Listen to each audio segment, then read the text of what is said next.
Misal orang tuanya menjadi buruh migran, Kak.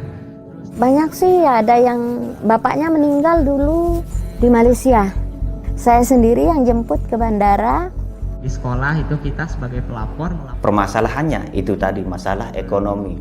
Nama kebangsaan, makanan dan kesehatan, rekreasi. Mereka ngerasa kurang perhatian, apalagi ada anak-anak yang orang tuanya bercerai, ibunya menikah lagi, ayahnya menjadi PMI. Selain dari keempat hak anak tadi, hak apa saja? Saya itu tidak bisa memaksakan ya Kak. Kalau emang itu keinginan, tetapi saya berharap sekali untuk hal tersebut tidak dilakukan lagi. Hidup dalam gelembung pekerja migran tidaklah mudah. Tujuan memperbaiki hidup, meningkatkan status ekonomi dan sosial, tak jarang malah berakhir dengan nestapa. Kabar kematian akibat suasana kerja yang tak kondusif kerap dijumpai ketika kita bicara soal pekerja migran. Tapi, masalah tak berhenti di situ. Bagi anak-anak yang ditinggalkan orang tuanya untuk jadi pekerja migran, hidup ternyata tak lebih baik.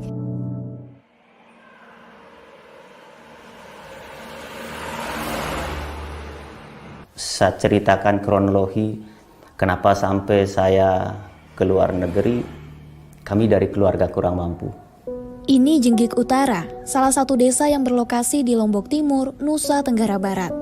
Sepintas, tak ada yang berbeda dari desa ini kecuali satu hal. Jenggik Utara terkenal sebagai daerah penyumbang pekerja migran. Di Jenggik Utara ini kita sulit untuk mencari, memilih, memilah. Karena hampir di semua kepala keluarga itu ada yang pernah menjadi atau sedang menjadi PMI. Satu keluarga itu saya pastikan ada. Di desa Jenggik Utara ini, kepala wilayah itu 90% itu ex PMI. Di tahun 90 itu saya ikut teman ke Malaysia itu dengan cara gelap. Tidak kita kenal yang namanya PT dulu. Yang kita kenal adalah Tekong. Nah, Calo dan Tekong itu saja karena Calo ini kan bebas. Kita juga yang diberangkatkan itu tidak terlalu ribet-ribet amat. Kalau sudah mau dan sepakat ada uang tambang itu jalan. Nah, saking mudahnya akhirnya kami memutuskan diri untuk berangkat ke Malaysia tahun 1990. Sampai pada akhirnya saya ditangkap oleh kepolisian Malaysia pada tahun 1997. Baru saya pulang. Faktor ekonomi jadi pendorong masyarakat Jenggik Utara untuk bekerja ke luar negeri. Sayang, tidak semua bisa merealisasikan tujuannya. Di bawah tahun 2000-an, masyarakat desa Jenggik Utara itu masih belum mengenal yang namanya berjalan secara resmi. Masih ilegal. Bahkan 100% masyarakat itu masih ilegal. Lalu kemudian dampaknya masyarakat desa Jenggik Utara khususnya terkenal kawin cerai. Setelah mereka kawin, 6 bulan, 3 bulan, bahkan setahun setelah dia menikah itu, mereka pergi meninggalkan istrinya, bahkan dalam keadaan hamil. Karena mereka melakukan perjalanan dengan cara yang tidak resmi, kadang-kadang ketangkap, kadang-kadang gaji tidak dibayar, sering berpindah-pindah dan lain sebagainya. Akhirnya di rumah itu tidak cukup hanya bersabar dan bersabar. Akhirnya yang di rumah itu juga kadang-kadang dia minta untuk putus. Di Malaysia juga begitu. Karena sudah tidak ada mau ngirim, memenuhi tuntutan istri, dia juga dalam keadaan ketakutan, tidak aman dalam bekerja. Ketika perceraian terjadi, nasib anak-anaknya jauh dari kata layak. Banyak dari anak-anak pekerja migran yang lantas hidup tanpa perhatian dan terlantar. Haikal tetap saja menonton film tersebut sampai Hal-hal yang tidak mengenakan itu ya kita sedih aja sih Kak.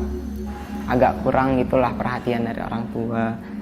Walaupun dulu memang bisa dikatakan sebentar ya Kak. Tapi saya merasakan yang namanya sedih gitu Kak. Dan untuk sekarang ya teman-teman sebaya saya itu pernah ngalamin seperti saya gitu Kak. Ini Zuhriyati yang merupakan pendamping keluarga migran di Jenggik Utara. Ia aktif dalam penanganan kasus yang menyeret pekerja migran. Apa yang terjadi? Pernikahan anak. Ini dampak negatif yang kita temukan selama ini di Jenggik Utara. Data mencatat pernikahan di Nusa Tenggara Barat pada 2019 sentuh 332 kasus. Jumlahnya meningkat jadi 805 setahun kemudian. Khusus di Kabupaten Lombok Timur, di mana desa Jenggik Utara berada, angkanya juga meningkat dari 31 kasus pada 2019 jadi 43 kasus pada 2020. Banyak terjadi di Jenggik. Ada yang dari pekerja migran, kebanyakan yang dari pekerja migran. Ada juga yang bukan, tapi kebanyakan anak-anak yang broken home. Pokoknya orang tuanya pisah, tidak hidup bersama orang tua, ini sudah yang terjadi. Sama juga pernikahan usia anak itu banyak sekali dampaknya. Bukan hanya Banyak sekali kasus-kasus seperti pernikahan anak sama anak-anak buruh migran. Di salah satu dusun di desa Jenggik Utara itu tahun 2021 sampai awal tahun 2022 kasus pernikahan dalam satu dusun itu adalah 14 orang anak. Dan itu yang membuat saya dan teman-teman termotivasi untuk melakukan kegiatan sosialisasi untuk menurunkan tingkat dari pernikahan anak yang ada di desa Jenggik Utara.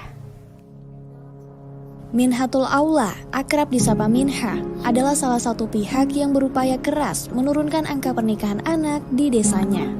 Sama seperti Zuhriyati, yang notabene ibunya yang mendapati bahwa faktor ekonomi jadi penyebabnya. Untuk pernikahan itu banyak faktor yang mendukung. Yang pertama lingkungan mereka, kedua faktor gawai, ketiga faktor COVID tahun lalu faktor ekonomi dan faktor orang tua.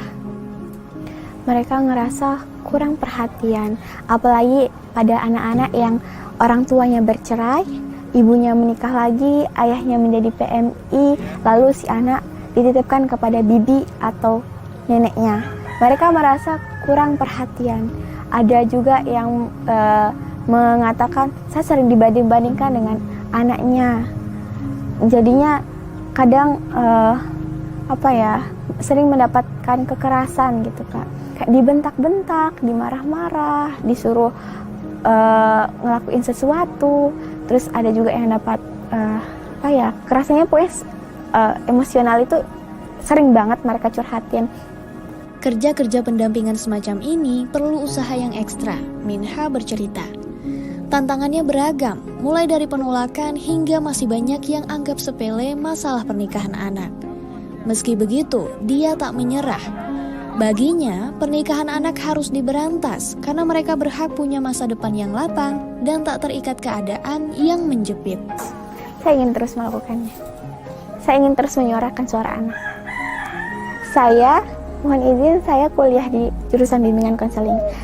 Alasan pertama saya mengambil jurusan saya adalah agar saya paham. Karena saya ingin membimbing, memberikan konseling kepada lingkungan saya. Itu tujuan utama saya. Saya tidak mau berhenti sampai di sini.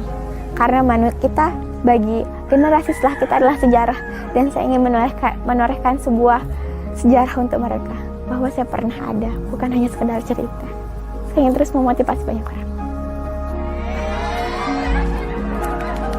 Belum.